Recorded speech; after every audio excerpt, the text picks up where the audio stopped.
I love the entrepreneurship item of it. I get to help folks kind of live their dream if that's where they want to go. And that's one of the things we look at for new franchisees. Are they prepared? Are they ready for this? It isn't easy being your own Okay. business owner as much as people think it is. Sometimes it's not. There are a lot of things to it. And I enjoy being there and helping them.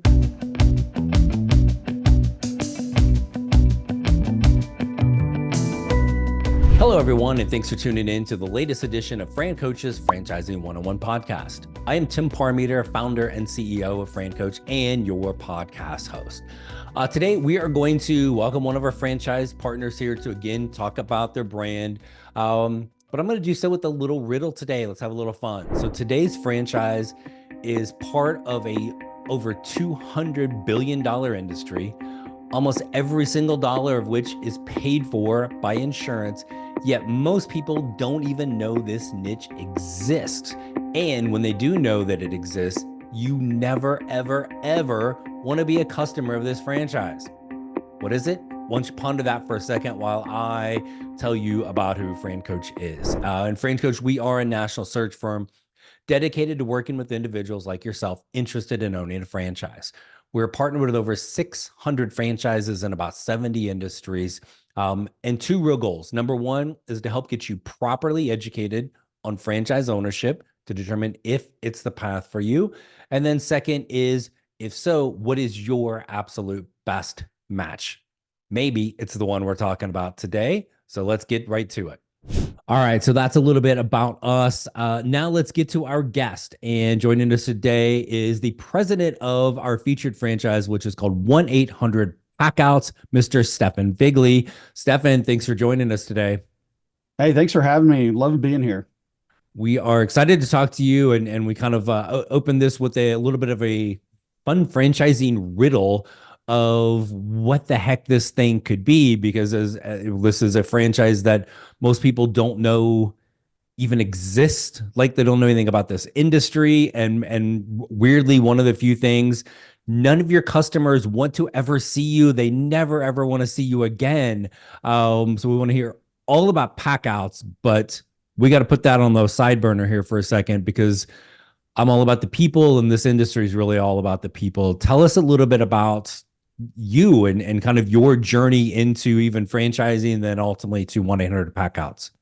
Yeah, thanks. Definitely will. Yeah, so I was in the marketing side, large Leo Burnett, large advertising marketing agency for many years, and then flipped over to the corporate side with ServiceMaster. Started on their non-franchise brands, and then they did have one brand that had small portion of franchisees, and so I went ahead and joined in and helped them manage their marketing, actually.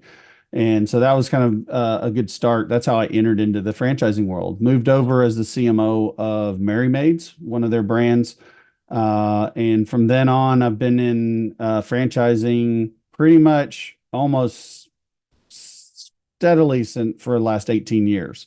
But it's been really good. A lot of it has been in the restoration industry, the disaster restoration industry. And that's where we are with 1-800 Packouts right now. I've enjoyed being part of some smaller franchise companies as a franchisor, but also ServiceMaster with the large franchise platform, as well as 5-Star Franchising, where I am now, which owns 1-800 Packouts. It's always a great support mechanism to have that backing. So that's kind of how I got here, and that's where I'm at. And like most people, you just kind of like, you get into it, you don't know much about it, and then here we are 18 years later, still in franchising. It is this thing that it sucks us in and never lets us out. So Yeah, no, I mean, for me, it's great. I love the entrepreneurship item of it. I get to help folks kind of live their dream if that's where they want to go. And that's one of the things we look at for new franchisees.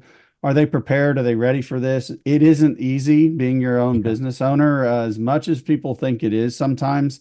It's not. There are a lot of things to it, and I enjoy being there and helping them, being able to walk them through their next steps and what it is, and try to help them on that. So it's been a lot of fun joining it.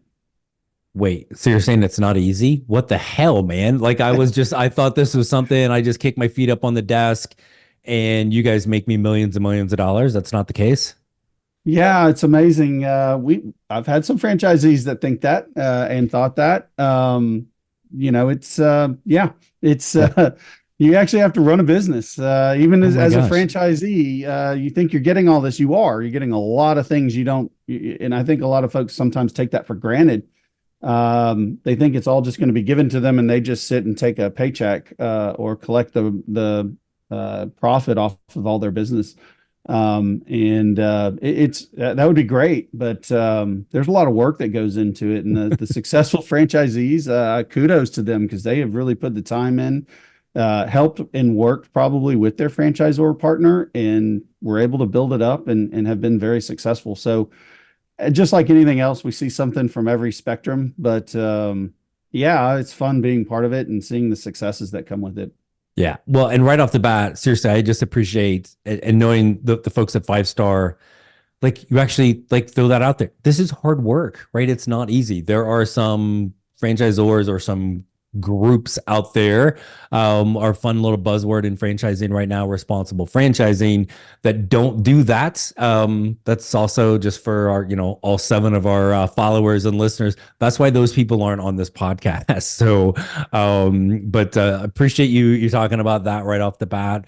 But let's get to the 1-800 pack outs. I want to hear. Tell us a little bit about the business model. What the hell is it that you guys do? And kind of that customer. So we'll get into the owner and all those other things, but just what is the business? Sure. So as I said, I've been part of the disaster restoration industry for a little bit here, chunks of time, approaching a decade. And packouts is a niche portion of it. It is the content, it is the personal or business content inside a property. So it can be anything. It can be your sofas, it can be your dishware, your glassware, your kitchenware. All of that is part of your content, your personal contents. And what we do is we focus only on that. And our target is we answer and are able to estimate for insurance carriers. So that all that homeowners insurance or business general liability insurance that you have that are content based, we work with the insurance carriers in the time of a disaster. So water, flooding, water, leaks, storms, fire, hoarders. There's a lot of issues around the hoarder industry when that happens around hoarding that cause quote disasters. They're an insurance based claim. It's not all we do, but it's a big portion of it. That's probably about 85% of it. So we deal with everything that's inside of the property that's considered personal. So we pack it up, get it removed. If it needs to be cleaned, we clean it. We have ultrasonic tanks. All of our owners have ultrasonic tanks. We deodorize everything with ozone and hydroxyl. It's all technical. If I throw it out there, people think it's super serious. It is serious, and so I throw out those harder terms that maybe no one heard of. But yeah, so we do that. We store it in our private facilities, and then as everything's ready back at either the house or the business, we then bring back their personal content and provide it back to them in as good as it was before or better. So that's what we do. It's like a small portion of the restoration industry. Obviously, we don't deal with getting the water out or dealing with the soot from a fire or any of that. We help those contractors and those businesses, which are many. There's a lot of franchise businesses in that situation as well, and so we can partner with them. And so it's very, very particular. Yes, you do not want to be a repeat customer of ours, but if you are just having that type of situation, we'd love to help people multiple times. But I don't, we're not we have our audience is our insurance carriers, our other contractors in the industry, and then the end customer is a homeowner or a business owner that we do deal with. And so there's a large element of empathy that we got to deal with. And Right. we want to provide that. And so we look at that in our owners as well. So Right. but that's what No, we do. good. I know that characteristic is going to come back up as we talk about the owner, but just so fortunately, knock on wood, I've not personally had any of these things happen yet. But if we have all of a sudden sort of water damage, my first thought is, oh, that stuff is all ruined, and I got to fight with the insurance company to get a new couch, or oh my gosh, what about my baseball card collection, or whatever, right? It might be. My kid's gonna worry about the video games and the Legos, right? Like, Yep. so what you're saying is that you guys 1-800 Packouts are able to basically, like, maybe not have to have that replaced.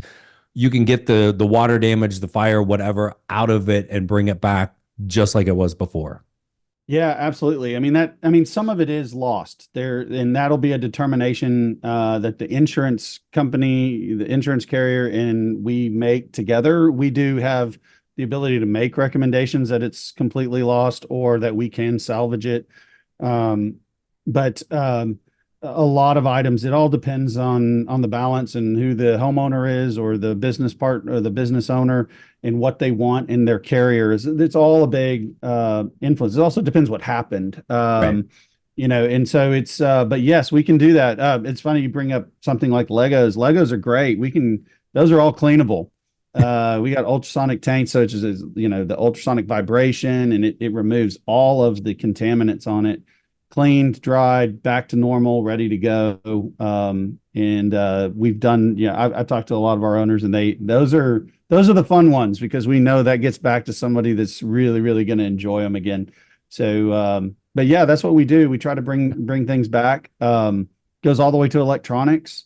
So it's a big balance. Your fight with some folks that we've seen are fighting to actually call it lost so they can get it replaced. Right. But that's not our fight. It's with the carrier. We do what the insurance carrier says, and we try to help the homeowners as much as we possibly can so that they are educated, because this isn't a common occurrence. And so we hear this all the time, and we see it day in and day out. So we try to provide as much education as well to the end customer as much as possible, because they're in a situation it's unnerving. It's that they've kind of been struck, and they're in a it's very stressful, and we want to make sure that they have all their choices out there and what they can choose, because this is their stuff. This is their Right. private belongings, and we want to make sure we can bring back anything that means a lot to them, that a carrier may say, hey, that's only, like you said, baseball cards. If there's something we could do, we would try to do anything, because we know some of that's like very, very personal to folks. It is a tough situation sometimes. Yeah. So talk a little bit about the owner, and kind of, I know there's always a really wide range of what an owner may end up doing, or kind of the roles they take in as an owner. But I'm also know there's usually some consistencies with that. So what's maybe kind of a typical day in the life for an owner, and maybe even some things that you're looking for, whether it's skills or just kind of personal traits? Sure. So I'm going to start on the second part of that, the personal traits, because one of the things that we have to deal with, like I said before, is the empathy. It's one of the things that are right at the forefront. You're about to really work with folks and their belongings in a very stressful and disaster situation. Like they don't know what's happening. Well, somebody came in and just took our stuff, and that it's being taken care of properly, and all of that. So the empathy is definitely one of them. It's a big characteristic. The other characteristic is the understanding and the general idea of business, not what we do. We have that mapped out, but to understand that business, there's differences between cash flow and revenue and invoice to collection. I mean, it's shocking to say that sometimes, but I have seen, and you have too, I'm sure, and many people that are on this have probably heard this. They have an owner come in and they don't understand the difference necessarily, or they misread it, between cash flow and the revenue and what they've invoiced and when they collect it. And for us, it's a very serious situation. I bring it up when I'm talking to candidates to come on board, because we deal with insurance carriers. So they have a legal time frame of when you invoice them to the approval to when they have to pay. And That's very difficult for a business owner if they don't have cash. It's not like a retail where you sold Right. it, it's there, it's gone, and now you're collecting immediately. So there's some extra coaching. So we look for that very heavily. And folks, I mean, five-star franchising, we have the drive, which is the determination, the innovation, just the engagement into the business. And so we actually model our potential franchise owners after that to make sure that they're there to be putting their effort into it. And so we get a mix. I got some Right. folks, I have owners that come from the restoration world. So they have a mitigation company. So they deal with the water loss and the build back. But the specialty of dealing with personal belongings is sometimes a little bit painful. And so what they've done is purchased in and bought the franchise for 1-800-PACK-OUT so that we can help coach them on the right things to do in that element. Right. Then we have folks that are just business folks that come on. It's great. I see a lot of folks that come on and say, I'm a good salesperson. And I keep saying, let's double check that as we move through this process, because it is networking. So what do you do in the day in the life? You're networking as an owner. You're talking to a lot of folks in your area and your geography. You're talking to contractors, you're talking to carriers, you're talking to competitors. A lot of times we don't beat our competitors up. There's a lot of business in this industry. Right. And so we talk to them because we need to make sure we're protecting ourselves as an industry, but also what are we seeing as major problems that we all have to conquer, and there may be ways to do it. So they are an element we discuss, but they are engaged on a regular basis. Following that, they're going to fall onto one side or another. They're going to fall onto the business development side of the business, or they're going to fall onto the operational side of the business. And that's what we kind of try to test out as their onboarding right before they open, as we go through additional trainings. And then we work with them very heavily over the first 6 months to make sure that what they have determined, either operations or business development, is the right fit and is the right thing for them. And so we continue our training through that. So that's kind of the mix that we see on it. Gotcha. Well, and I like the certainly if you're on the business development side, it's like you talk about the empathy, but you need to be kind of a people person with this, right? It's like sometimes people they can communicate with people, but sales feels like this like dirty 4-letter word, right? Like I got to go knock on They doors don't ask for the sale. Right. Well, you don't have to do this with us. You just have to be able to build those relationships and again, like be for those kind of your end user, the homeowner, the business owner, whatever. Right. So it's a great thing where it's like, it's not salesy. And I think you talked about the insurance side. I mean, good and bad, right? The good news is like almost everything is insurance based, right? So you know, they're going to pay. They're just not paying today, right? So you talk about being able to kind of budget that for 30, 60, 90 days, whatever that is, right? So we hope to push them to the 45 to 60 days. They can come up with their reasons why not to, but that's what we coach our franchisees on. But yeah, absolutely. It's about being in the people business. The contractors are going to work with people that they've gotten to know and like, and are building a relationship with on a little bit of trust, because they're putting their name on there as well with you. Right. And so that's extremely important. You don't want to burn those bridges by any means. You don't really want to do that in any business. So that's kind of common. But it is, you have to have some ability to engage, contact people back. We find that to be like, they set their first meeting, they get it, and they don't go back, and they don't, It's like one and done that's not a relationship. That's not a networking ability. And so we work on some extra stuff with folks on our teams to try and encourage them, build the model of the number of contacts that seem to hit and everything. But the ones that are the most successful have built a solid engagement with folks in their marketplace. Yeah, absolutely. Hey everyone, I wanted to take a quick break from our podcast to tell you about our amazing friends at Entrepreneur.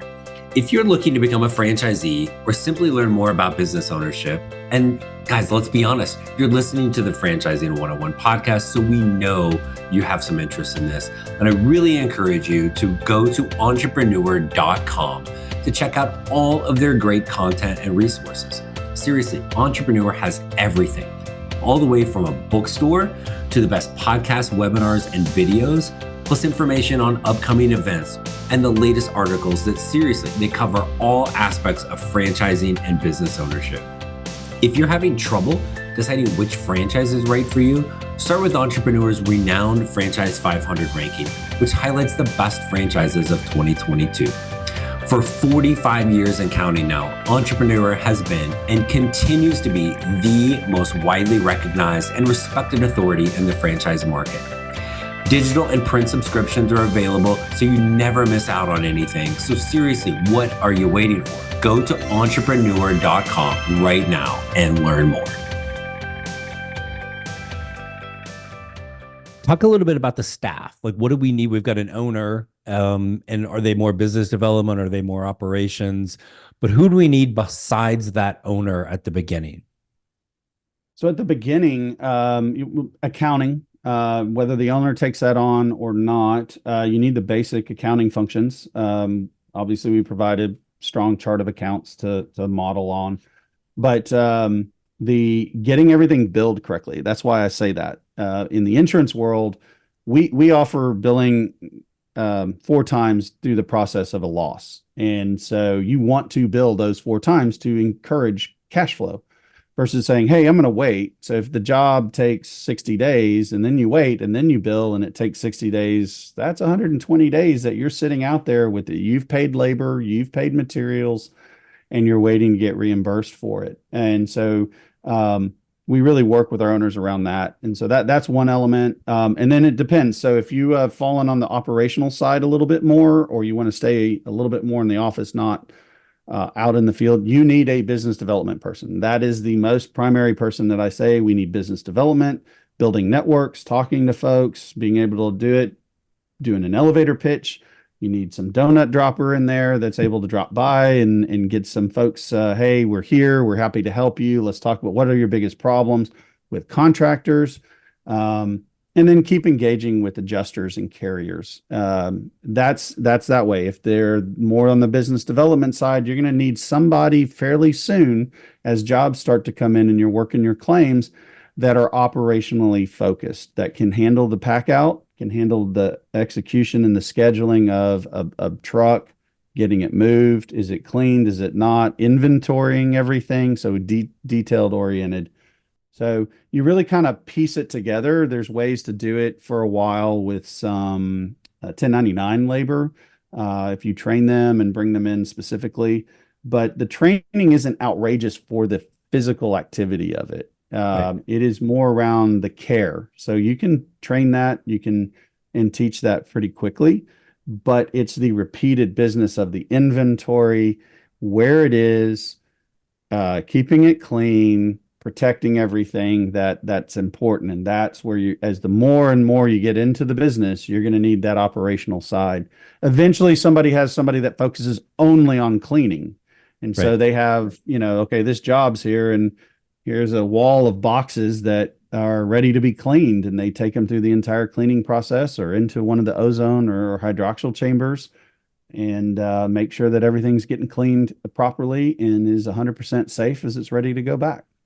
Gotcha. So that's kind of the balance. Gotcha. So then also somewhere in there, we've got people that are like going into the house. So you're coming into my house, almost like, is it fair to say almost like movers? Right, where they're coming in, yes, right, and taking that stuff out. Yes, 100%. And we do background checks. That's required. You can't hire. We do not promote hiring without the background check because they're going into personal homes and businesses. And so, but yes, you'll have people going in. That's the operational side. You may have a lead, but you have a team of 2 probably with that lead, unless it's a very large job, and then you may have a couple more. Right. But they'll go in and start with the pack out where the damage is based on what the invoice and estimate is with the insurance carrier.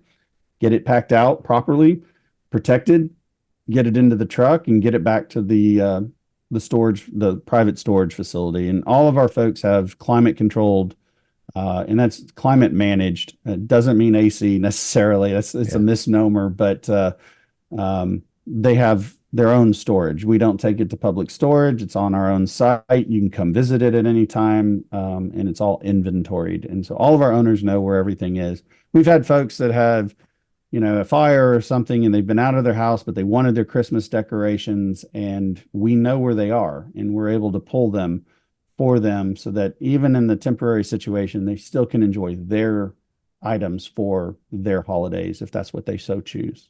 Gotcha. What are we looking at to start with, kind of from a facility standpoint? So we look anywhere, we target anything between 3,500 square feet and up to 7,500 square feet or 10,000. And a lot of it depends. Obviously, the height of the building is a big determination of what square footage. You have the ability to stack what we call vaults that are in the industry.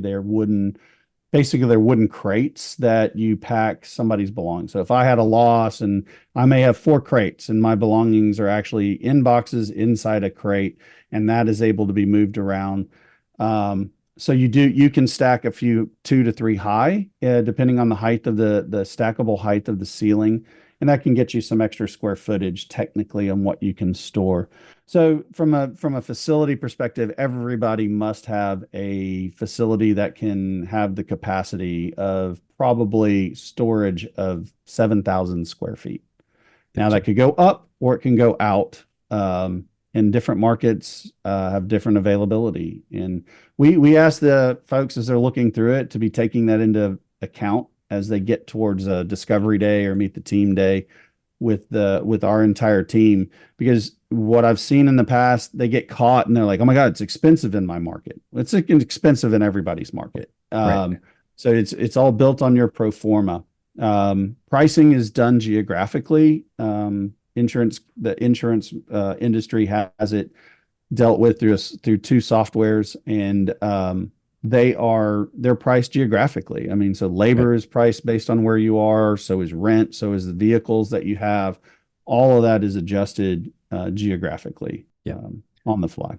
And then you mentioned a couple of things that sound really cool, like an ultrasonic tank. So there's some, we get the stuff out of the house, we put it in the storage facility, but now, like, it doesn't just sit there and magically get better. There's a process. So like, and honestly, this is me just being more fascinated by what the hell an ultrasonic tank is. But talk a little bit about, because I think this also can appeal, and correct me if I'm wrong, to somebody who has more of a technical mindset or likes things like that, because there's definitely kind of a technical aspect to, again, an ultrasonic tank. If nothing else, it sounds cool. What does it do, and what are some of the things that are being used in there that an owner is going to have to actually clean everything and get it back to the home? Well, that's actually part of why you use the ultrasonic tank. You don't scrub in an ultrasonic tank. So you have a pre-wash, which you will have. It'll be a light cleaning agent in the water. You may, if it depends on how delicate certain things are, you can brush some of the high, like if it's soot from a fire, that's going to go through cleaning. If there's mold, and you'll brush lightly to get some of the heavier stuff off before you do it. So once you're done with that, so let's say they're glasses from your kitchen. Let's say there was a fire, there's glasses from your kitchen, and they would have soot on it. They're going to go through the pre-wash, get a little clean, and then they'll be put into some these stainless steel trays that protect the glasses, and those will be dropped into the ultrasonic tank. Once it's on, it's just a high level of vibration. And so because of the vibrations that go through the water, it actually removes the particles from the dirt particles, the soot, mold, anything left that's in the crevices that are extremely difficult to get to potentially. Right. So it's just a higher level of cleaning. It has a chemical base in there as well to get everything cleaned. Then you put it in a post wash, which is just a rinse to get any of the other chemicals off. And then it'll go through either regular drying, or many owners have dryers, which it speeds up the process. So the faster you can do that, you can get it wrapped back up and put into a clean box and then into storage. So you don't want to store damp items because they'll mold. You don't want to store, anything with soot. You don't cross-contaminate. It's all, these are dirty, these are clean. We have it specifically marked. And so that's what it is. But you can put all sorts of things through it. It's in fact, I've been in the industry for a while, and I still hear about different things that go through it, and I'm a little bit shocked. And it's really kind of interesting to see it in it as it goes on. Anybody interested in it, you can see some of them on the internet, obviously. But or, if you're in the industry, go ask when they're cleaning a fire or something like that, and it's interesting to watch what they push through it. CDs, CD-ROMs, because it doesn't damage them. Oh, wow. You can even go to the whole aspect of electronic cleaning, which is also very similar to it and using similar technologies. So TVs, computers, computer screens. Obviously, you're protecting some very high-end components to it, and there's some delicacies to it, and that's why it's a separate type of equipment, but all in the same line of that ultrasonic, if you would. But the idea behind it is to be able to take the possessions, the content, get it cleaned properly, so that when it's being returned to the end customer, it's clean. It's 100% clean. Gotcha. So, and I think one thing that is appealing to the restoration industry, when people think about that, is like they'll throw out the words recession proof or recession resistant, which always make me cringe, but I think it's pretty accurate with that, right? But then what's one of and you've been in that space, what's one of the concerns is the 24/7 nature that business can have. Yep. Not as much as I think people think it's going to, but it certainly will happen. How many people are calling you at 2 a.m. with 1-800 pack outs? Like, never. Yeah. So on the pack out side, that's kind of so you're correct in the industry itself. 24/7 is a major identifier that you have to be aware of. But that's more on the mitigation. If it was a storm, that's going to be a kind of a built make ready, a make safe, where they're boarding up, tarping a roof, those types of things. Those are done as quickly as possible to minimize the damage, obviously, that could happen. Excuse me, and make it safe. From the pack out side, we are more towards the traditional work time. We're not used now. I say there are exceptions, but for the most part, we are not called on a 24/7 basis. They can call us between pretty much regular working hours and get what they need done. That's probably 90% of the entire inflow of business for us. Right. So that isn't for what we do. That's one of the benefits of being in this business. We're also only part of the entire claim. And so there are folks that are interested in that 24/7. I have folks on my team that were burned out from the 24/7. And so they're like, this is great. We're here. We're going to help coach franchisees this way. And this is actually kind of nice. So it's, that is one of the things to watch out for. But otherwise, recession proof, I'd never like to say it either. But we don't play on the economy. There's not much of our business that is driven by the pure economy. Now, there are factors that do come from that. And that's why I said I'll never say that it is, because many carriers now pay the homeowner directly, and they have to pay their contractors. And when they see a big check, and if it has been in some more financial tighter times, it's sometimes difficult. All of a sudden that check, wow, I just saw X thousands of dollars. I'm going to go get a new whatever. And all of a sudden they do not pay for the fixing of what was fixed, like redo their walls, get the water out of there, put their floors back in, and then get their content back in there as well.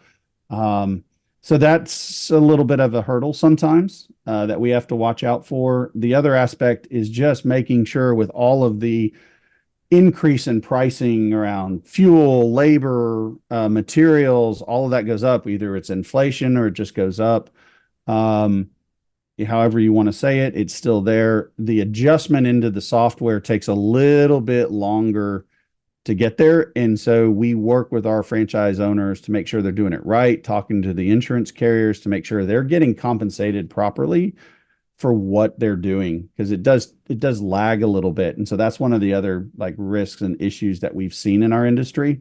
But as a whole industry, that's why you talk to your competitors. That's why you talk to other contractors. You're making sure that we try to get everybody at the right section, that it's paid correctly and marked and priced correctly. Gotcha. Okay. Love it. So, I want to chat a little bit about support from the franchisor, and then also five star, which is not the parent but the platform company, and there's a lot of great benefits with that. And I know we could probably spend the next couple hours talking about all the different places that 1-800 Packouts and Five Star are going to support owners. If I put you on the spot and say, hey, tell me one or two things that you think, man, we really excel at this area from a support perspective, what would that be? The ratio of owners to business coaches is where we excel. All of our business coaches have years of experience in the industry. And so therefore, as newer owners come on, they may not be from the industry at all. And so they have the hands-on, they have an ability to contact them very, very easily. We do not overwhelm the number of owners that have their first initial point person is the business coach. So we don't overwhelm that ratio. In fact, we're bringing on another business coach in a month. So we'll be up to 3 that work with our franchisees. We're still on the emerging side. And so that's a very strong ratio. So it's like a students to the teacher in the class, if you would. Right. And so by doing that, it allows us to spend more time with newer owners as they're onboarding, which is the most difficult stage as they're building their business. They're trying to get that cash flow in. They're trying to get that revenue up. They're trying to hire. And so we have to be there to help coach, encourage them. What are they missing? We don't hire for them. They do it. But hey, you need another business development person because you want that growth element. And so by being there and working with them, that is something that ratio allows us to do that. And it allows us to do it very quickly. Yeah, that's awesome. And which I don't think people sometimes even realize how important that is. Yes, there's, here's the marketing team, here's the ops team, here's, technical support, all of those things. That's great. But to have that one person that is really like your go-to from that perspective is huge. Now they may redirect you to, well, that's actually Sally in marketing, that's Bob over here, whatever. But that's a fantastic piece of support, and to have that ratio so low means you're getting the attention when you need it. Yeah, I really, that's the model I really like to work with, because as a business owner myself, if I had that support, that's what I want. I want to know that, hey, if I just call this one person, you have access to our whole team. That isn't the dilemma, just like you said. But I want to be able to reach that person. I want their cell phone number. I want to be able to text them. I want to be able to call them. And when you're starting, and this is so new, and you're on the job site for the first time, you want to ask questions. And I was talking to our ops team in the business coaches, and they're like, "Oh, the owner asked this one question." And they were kind of chuckling at it. And I said, that's not something to laugh at. I said, that's actually a really good question, because you guys have been in the industry for a while, and you've kind of forgotten that you had to answer that one question as well. Yeah. And they go, you know what? That's right. And so that triggered us to start making frequently asked questions section on our intra page for our folks, because even though we might think it's so easy and so simple, it was a question that you still had to figure out. Yeah. And if you hadn't done it at all, ever, I promise that owner will never ask that question again. Because once you know it, you know it. Right. And it actually will halo out and be able to answer several other questions. I said, but you need to put it in there, because I guarantee you there are other folks, as they keep coming on, are going to have that same question. Right. Yes. And it was kind of, so it goes back around, and we have that ability because it's that easy to reach us and reach that person. So I love it. What, if I threw one more question at you, and I'll just kind of open-ended a little bit, but is there anything else you really want to make sure we know about 1-800 Packouts that we haven't talked about today? I think we've covered so much of it, and we're emerging. We're not, we're one of the largest in this industry for what we do. We are the largest in the industry for what we do. We were the first to market with it. So those are all great aspects. we are still pushing to grow and cover up our white space more so that we can help insurance carriers. That's a benefit for us as a brand, and joining a franchise brand is to be able to go to the insurance carriers and say, hey, we have coverage all over here. Right. And so that's what we're working on next, is as we kind of move from emerging to strongly established within this industry, is our next steps. But that's otherwise everything is really out there. We're straight up transparent with it. You want it, we'll tell you the good, the bad. Our franchise owners tell you about it. They'll tell you about the good stuff. And I always challenge folks that are coming into franchise, that they're interested. When you're on those validation calls, challenge them. I want to hear from one of those owners one time that they had a candidate actually challenge, like, what was the worst thing that happened? Right. Because, you know, every validation is so strong. And, well, generally speaking, it's so strong. And I'm like, that's great. But you also know that this is a business, and not everything is rosy. It doesn't matter who you are. Not everything is rosy. Hate to say it, but I want you to see, as a candidate coming in and potentially considering us as a option, I want you to know what it is, and to have seen that. And so I've actually challenged a lot of my owners. I send it out in our communications that way and say, hey, I love it. You guys are really pumping the brand too, but let's make sure everybody knows where it is. Give them the goods, but give them a little bit of the bad too, because they are trying to get educated on what this is. Again, we're only successful as a brand if our franchisees are successful. We don't have anything outside of that. And so that's a nice model. And I think because it puts that as a priority for us. Yeah, no, I love it. Yeah. We can all wrap our head around all the good stuff. What's a bad day look like, or, you know, like a problem, a challenge that you had to overcome? It's the cheesy interview question, right? Well, tell me about a challenge that you had to overcome. Like, but with the job, it's a bunch of crap. Like, this is real life. You're the one that's got to get your butt out of bed every day and go do this as an owner. You may hear that challenge for a particular owner saying on a validation call and go, ooh, that sounds fun, right? Or you may go, whoa, I'm out of here. And these are the things you need to know to be able to be successful. So I love that you guys actually encourage that with your owners, because again, as you and I well know, that is not always the case. So fantastic. Yep. Thanks. Very cool. Stefan, thank you so much for coming on today. I'm excited. I was excited to learn more about this, and really, I think you got all the cool things of an industry that's never ever going to go away. It's always in need. We get that from the kind of the smoke, fire, water, the people that are cleaning up the mess.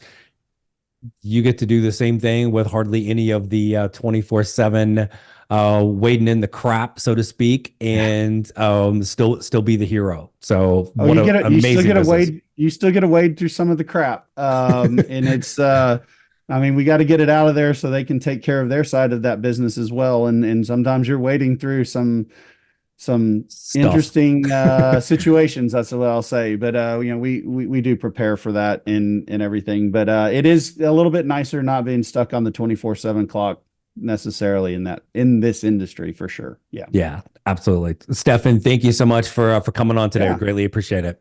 Really appreciate being here. Thanks a lot, Tim. My pleasure. And as always, I'd like to thank our loyal listeners and followers and subscribers, which, by the way, if you haven't followed or subscribed us wherever you listen to your podcast, please do so. Feel free to and give us a 5-star rating. It'd be awesome. Thanks so much. And then reach out to us, guys, when you're ready to set up that first phone call. francoach.net. franchising101podcast.net is where you're going to find us. There's never, ever any fee for our service. Let's help you see if we can create your better tomorrow. Thanks, everybody, for tuning in. We'll talk with you next week.